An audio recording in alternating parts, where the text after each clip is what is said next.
দিয়েছে বিশ্বনবী বলেছেন, যার দুইটা সন্তান, মেয়ে সন্তান, আমি এবং ওই মেয়ের বাবা একসাথে জান্নাতে। ঠিক কিনা বলেন? তো ঠিক আছে, আপনি নামাজ পড়বেন, ঠিক আছে, আপনার দুইটা কন্যা হয়েছে, আপনি জান্নাতে, এটা কথা ঠিক।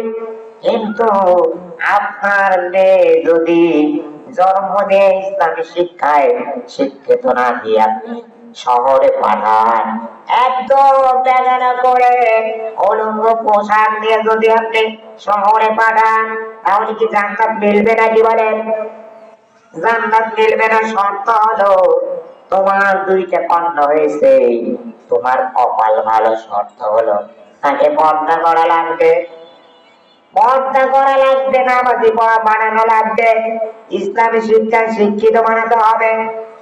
আর তোমাকে বলা হয় নাই তুমি বিখ্যাত আলেম দিয়ে তাকে বিবাহ দাও, কারণ এত আলেম খুঁজে কি আলেম পাওয়া যাবে বলে?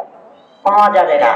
লক্ষ্যটা হলো সে পরেজগার কিনা, সে নামাজি কিনা, ইসলাম সম্পর্কে কিছু জানে কিনা।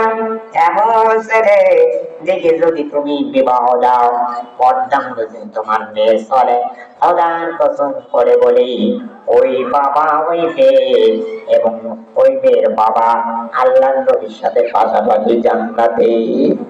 আর তুমি সন্তান জন্ম দিয়ে ছেড়ে দিয়েছো, কোথায় কি ঘোরাফেরা করে, কলেজে টলেজে, তার হুঁশ রাখো না, আর তুমি জান্নাতে যাবে? কখনো যেতে পারবে না।